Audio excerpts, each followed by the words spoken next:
We will take their land by force, whether they like it or not. Now, federal government to end headers attacks with grazing reserves. Meha. These people don't come out again with another strategy to take over the Biafran territory.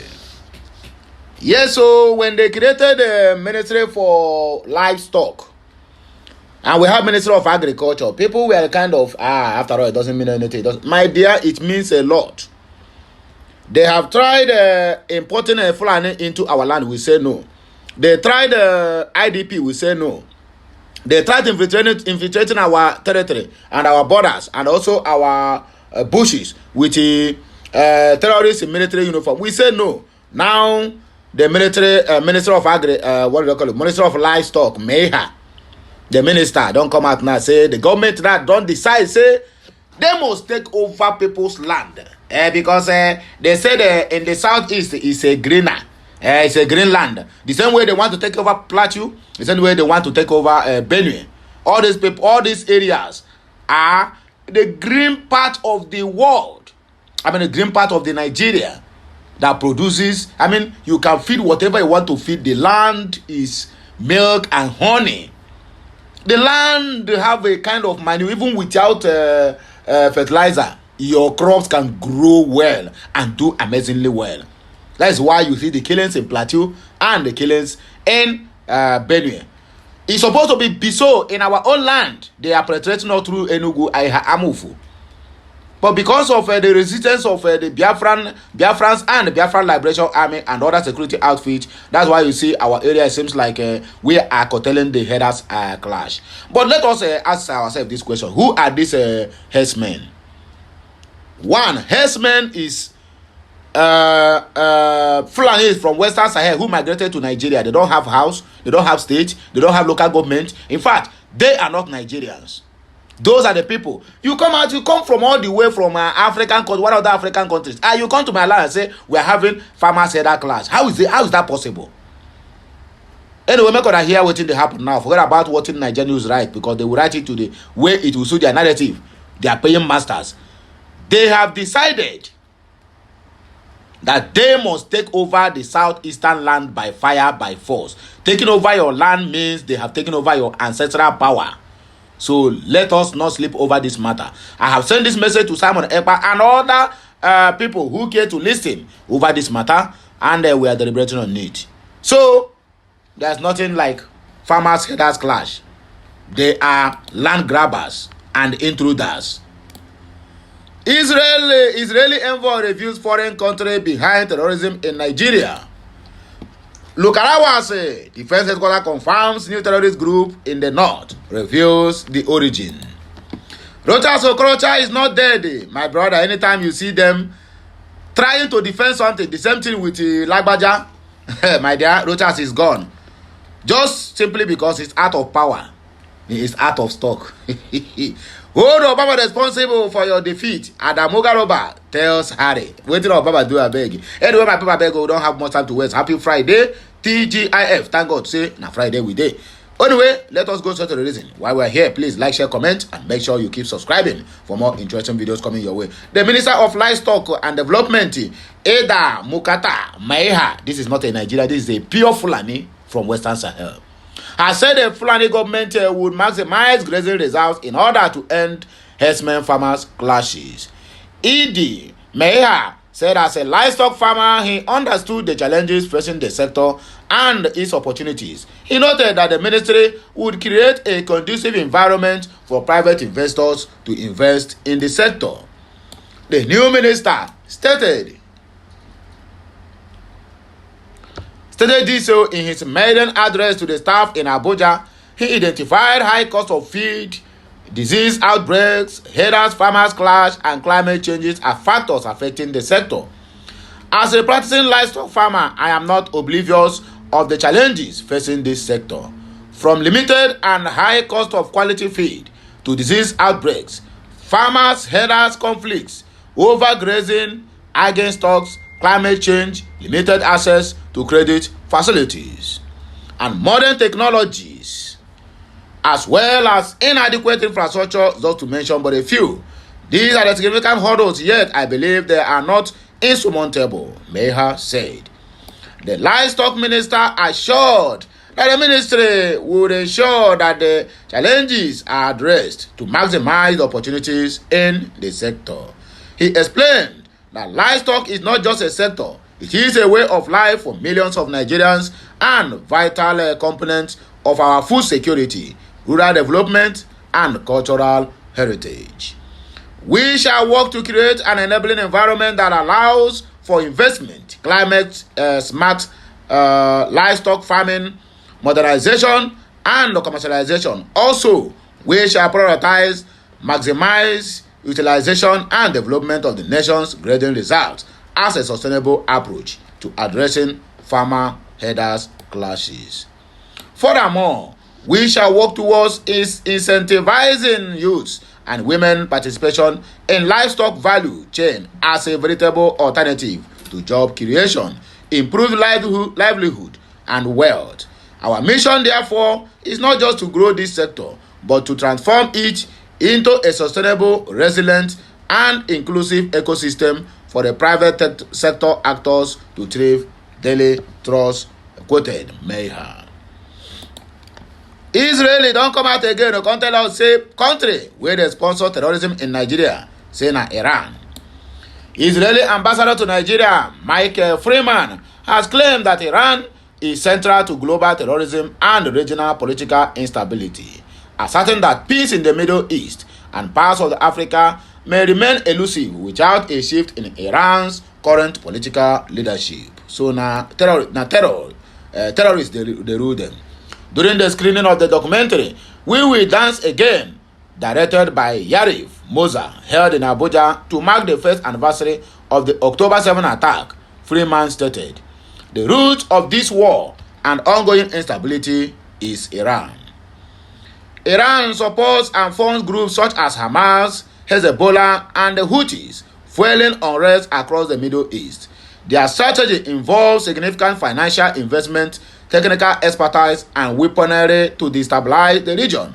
He continued, "Iran's influence is also extending into Africa with attempts to disrupt West African stability, including actions in Nigeria." Freeman further described Iran under its radical leadership as a regime that sponsors terror, destruction, and misery for millions, including its own citizens. He urged the international community to act decisively. The sooner the world addresses Iran's leadership and initiate change, the sooner global peace can be achieved. Highlighting the broader threat, Freeman emphasized the need for global unity against terrorism. "Terrorism in Israel doesn't end there," he remarked. "We have observed the radical terrorism here in Nigeria as well, similar to what we face in Israel. Terrorism knows no borders, and nations must collaborate, sharing expertise and resources to combat this common threat. Israel stands ready to assist any country committed to defeating terrorism," Freeman assured. He stressed Israel's clear stance on the importance of recognizing terrorism nature. "Nigeria has been a target of extremist terrorism, and we must stand together with all nations fighting this battle to create a safer world."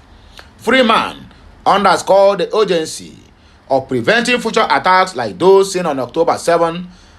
It is essential to remember that what happened involved just one side. He said, "We have yet to recount the stories of entire villages and communities where 900 people were killed, children murdered in their homes, some burned alive, others subjected to horrific violence." He also stated that Hamas ideology poses a fundamental barrier to peace. Hamas is committed to Israel's destruction and calls for the death of all Jews. Peace in the Middle East is unattainable as long as Hamas remains. Recalling Israel's 2005 withdrawal from the Gaza Strip, Freeman noted that the move was intended to foster peace. "We removed all Israeli military personnel, civilians, and settlements, leaving behind infrastructure and opportunities for Palestinians to thrive. However, since Hamas seized power in 2007, they have imposed a brutal regime diverting international aid towards terrorism, constructing tunnels, and amazing weapons while impoverishing their own population. The loss of innocent lives, whether Israel or Palestinian, is equally tragic, Freeman said, but we must address the root cause behind these tragedies to prevent future loss and build a path to lasting peace. Lokarawa's defense headquarters confirms new terrorist group in the north, reveals the origin. The defense headquarters has confirmed the rise of a new terrorist group called Lokarawas, which is further escalating insecurity in Nigeria's northwest region. Nigerians report that Major General Edward Buba, the Director of Defense Media Operations, disclosed this during a military briefing on Thursday in Abuja, where he provided an update on the ongoing military operations. According to Buba, the group originated from the Republic of Niger following the recent coup that disrupted military operations or military cooperation between Nigeria and Niger. He noted that after the political upheaval in Niger, the group began infiltrating northern areas of Sokoto and Kebbi State, exploiting routes from Niger and Mali. Buba highlighted that before the coup, joint border operations with Nigerian security forces were effective in curbing terrorist activities. The terrorists capitalized on the lapses in the collaboration between the two nations and leveraged challenging terrains to penetrate remote regions of certain northwestern states and propagate their ideology, he said. He further explained that some local communities initially welcomed the group, mistaking their intentions and failed to alert the military or security agencies about their presence. Major General Buba assured the public that military forces had intensified intelligence surveillance and reconnaissance efforts to weaken the group. He also mentioned that the terrorists continue to exploit under-governed spaces to evade capture, hide, and intimidate residents. Troops are tracking them down and neutralizing the threat, Buba added. Moving forward, Rochas Okorawusa is not dead, according to the spokesperson or the aide. The rumors about the death of former Imo State Governor Rochas Okorawusa has been debunked by his aide, Ebere Nzewoji, sorry to say. The aide, in a statement on Thursday, narrated that the message, which went viral on social media on Wednesday claiming Okorocha died in London hospital, is fake.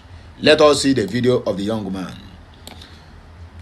Nzewoji clarified that Okorocha was seen at his Unity House office in Gariki, Abuja, around the same time the rumor began to spread, and that he had recently returned from Owerri, Imo State. He added that the former Imo West Senator is hale and hearty and has recently attended the funeral ceremony of the late elder statesman, Chief Emmanuel Iwanyanwu, on Friday, November 1, and later hosted the Deputy Speaker of the House of Representatives, Benjamin Okalo, along with other representatives at his Spibet residence in Owerri. He therefore urged the public to disregard news about Okorocha's death. One can now begin to wonder about the motives of those behind this fake news. Senator Okorocha is a patriotic Nigerian who has served at both state and national levels with distinction, building friendship with well-meaning individuals across the country and the globe. The former governor has never wished anyone dead and is always cheerful and caring about the well-being of others. We therefore call on all well-meaning Nigerians and the global community to disregard this fake news and be assured that His Excellency Senator Rochas Okorawusa is hale and hearty, the statement reads.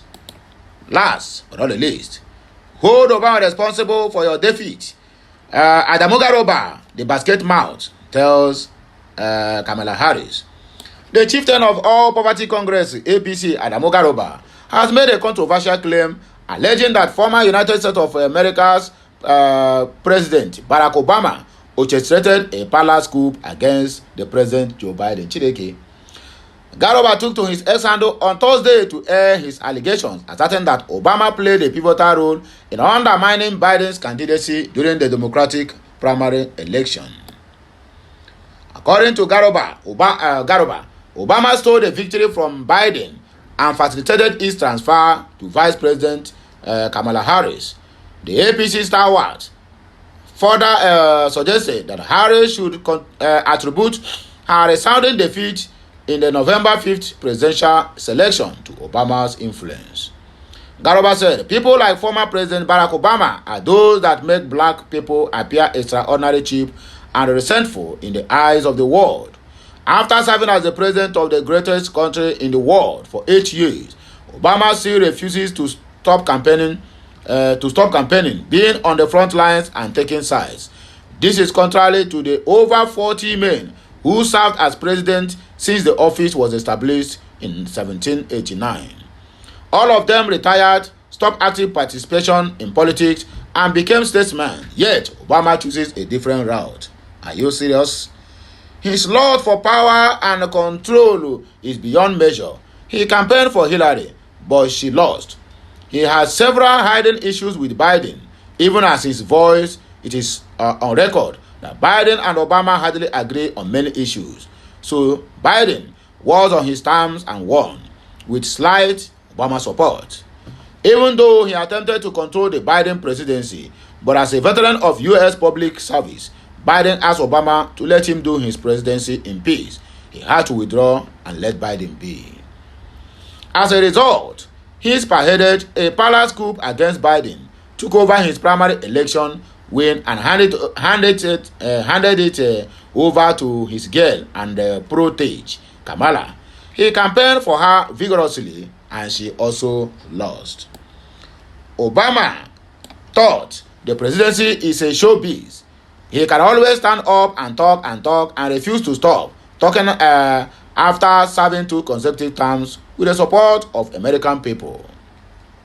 Obama wants to be a typical seat-tied model of African leaders, ruling for 8 years and to continue to rule through proxies for subsequent years. All this he lost. In the process, he lost his credibility, his respect, and his charisma. Tomorrow, if some white people came about and start insulting black people's leaders for a hand-wired seat-tied to power, giving Obama as a reference, none of us should blame them of racism.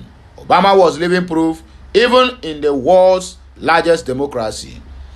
To some significant degree, it is the resentment of the Americans, especially the blacks, Hispanics, Asians, and other minorities towards Obama that makes Kamala Harris lose with a monumental proportion. Obama has done a disservice to his race, his African roots, and by extension, his integrity.